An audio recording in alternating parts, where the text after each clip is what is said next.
Let's get into the tech world with digital payments in Africa remaining at a highly elevated level. In particular, during the end of year peak spending seasons, the industry reports an increase in the influx of foreign card holders, which raises concerns around cybersecurity and fraud prevention. With the 2024 festive season spending already kicking in, let's get some industry insight into what to expect and how to mitigate cybercrime incidences. Welcome our guest, Roland Okondor, the head of products at BotPay. Thank you for making the time on the show tonight. Thank you so much. Let's have it first time of having you here. This is great. What are your thoughts on how African fintechs are building what you call user trust and trying to mitigate emerging threats within the industry? Yeah, I think that to start with Nigeria, I think we've done a pretty decent job of creating a system that shares that responsibility for protecting cardholders, and these parties involved in this shared responsibility would include the businesses, the customers making the payments, the acquirers, the issuers, and as well as the processors of these transactions. And as BotPay is on the forefront of fighting the cybercrime and fraudulent transactions, these transactions come to us, right? And the first thing that we've done is require the highest level of authentication for these transactions, which will be the 3DS as required from the issuers, right? That's the issuers of the cards, right? And what does 3DS really stand for? It really speaks to the three domains, right, in processing that transaction, which is the acquirer domain, the issuer domain, and the interoperability domain, right? And I think that furthermore, we've also been able to create or adopt a smart fraud detection system, right, which monitors the transaction patterns from these different payment instruments,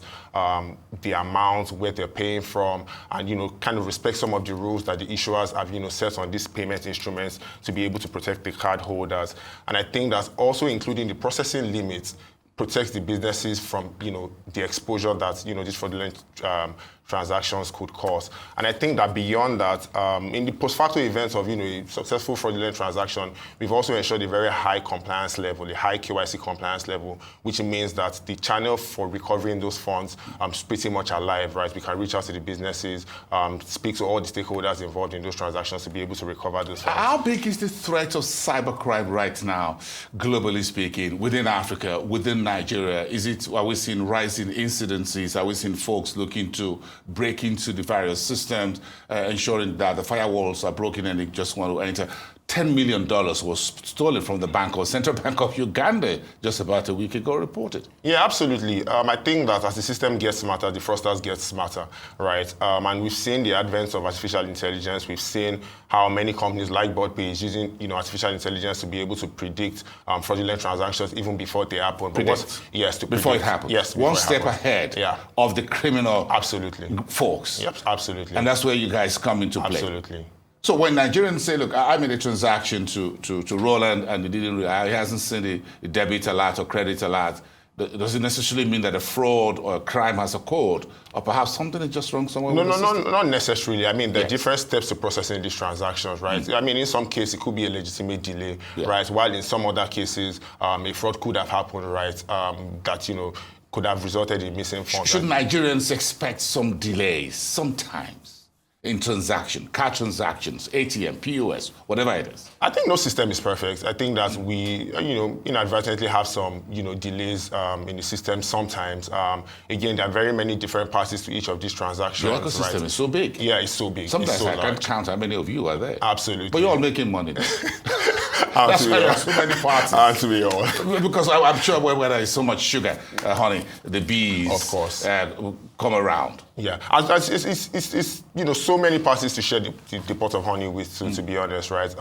As the number of parties increase in the transaction, that's how the revenue is also shared, right? So, and I think Nigeria is one of the biggest spaces when it comes to it, especially in Africa, when it comes to online and digital transactions. So, of course, our systems are bigger, they're larger, there are more parties involved, and of course, that would also come with, But what Nigerians want to see is that between two parties transactions, that the transaction is safe. And I think that's very important. Yeah. It could be reversed or whatever, but they want to be sure that security and the ecosystem provide that safety net. And that's what more important than me. If it delays a couple of minutes or hours, I can bear with that, but I wouldn't want to get money lost within the system. And I think that's where this conversation is very important. Again, but aside from cybersecurity, there are also regulatory issues. And I'm sure some of what the regulators want is to ensure that everyone plays by the rule and that the firewalls remain the firewalls. Yeah.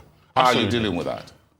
I think the first thing is we're licensed by the CBN, to provide payment services, right? And beyond being licensed, it's also important to maintain healthy relationships with the regulator, be on top of the implementation of the ever-changing regulations. And I think that we've seen a couple of sanctions in the past couple of months or years to different fintechs who have, not really followed the guidelines by the Central Bank of Nigeria, right? So what we've done is maintain that healthy relationship, and even beyond us, have a team who saddled with that responsibility permanently, right? And that's one part of the job, right? So you have a regulatory desk. Yeah, of course, a compliance and regulatory desk, right? And that's one part of the job. The other part is, building teams to support this, compliance and regulatory desk, because again, implementing those policies, those applications on your products, right, does take some work, right? And so we've been able to build a team that collaborates seamlessly to be able to implement some of the regulatory changes. And I think no ecosystem changes more rapidly than the Nigerian one, right?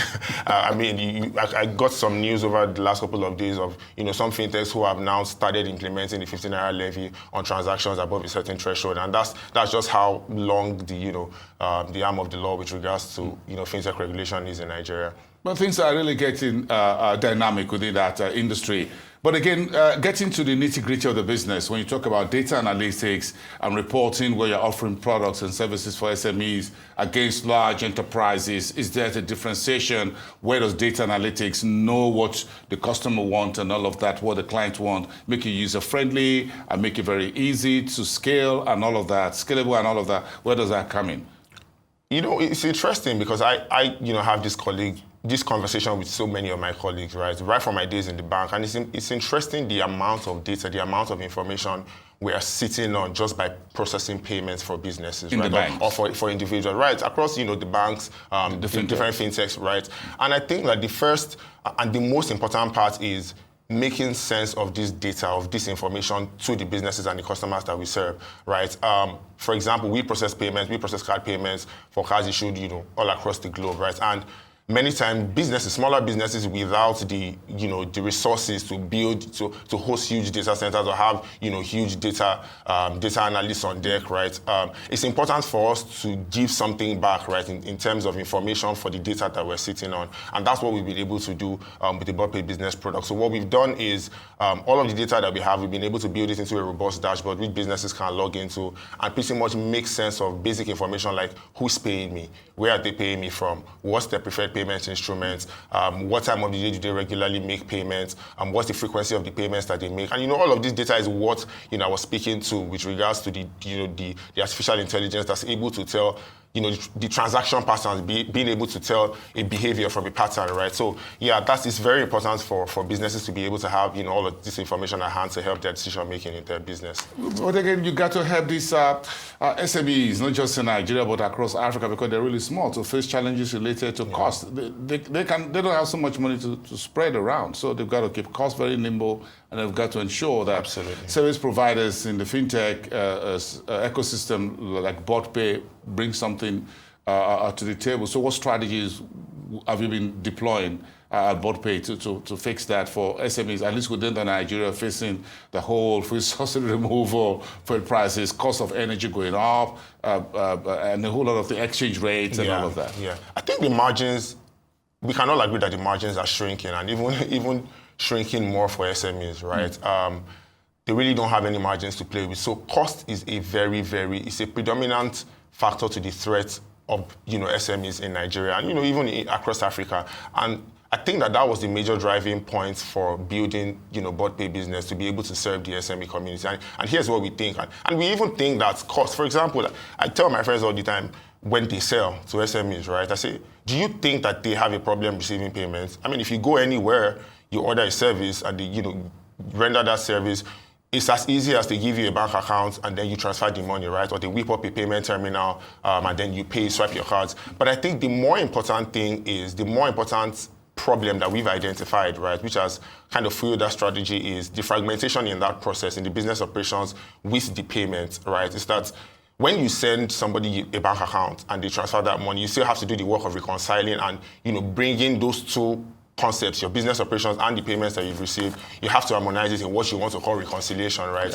With Board Pay Business, you don't have to do that, right? All of the payments that you receive is immediately tied to all of your, and we've also come up with very, very strategic pricing schemes peculiar to SMEs. We've been able to leverage the right partnerships to help us help SMEs even better. So yeah, these are some of the things that we've been doing, strategies that we've been implementing to try and help SMEs reduce cost. Roland, give me in 30 seconds, what will be the most significant future-forward trends that will shape the fintech space in Africa and Nigeria, of course? Yeah, I think we've seen blockchain technology, we've seen what it can do. I think that the most important one, and people want to say we're in the Gen AI era, is going to be artificial intelligence, and we've seen how businesses are leveraging artificial intelligence to help support process information. We've seen fintechs use artificial intelligence to recommend very personal solutions to you based on the trends that they have and the transaction patterns that they have or the information that they have of you. And I think that that's going to go to a different dimension. Well, you guys can come up with something that can give me an idea what to have for dinner tonight.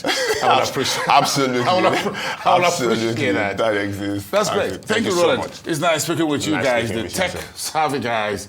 Sometimes say, well, we talk big business and markets and all that. Great having you. Thank you. Head of products at Board Pay.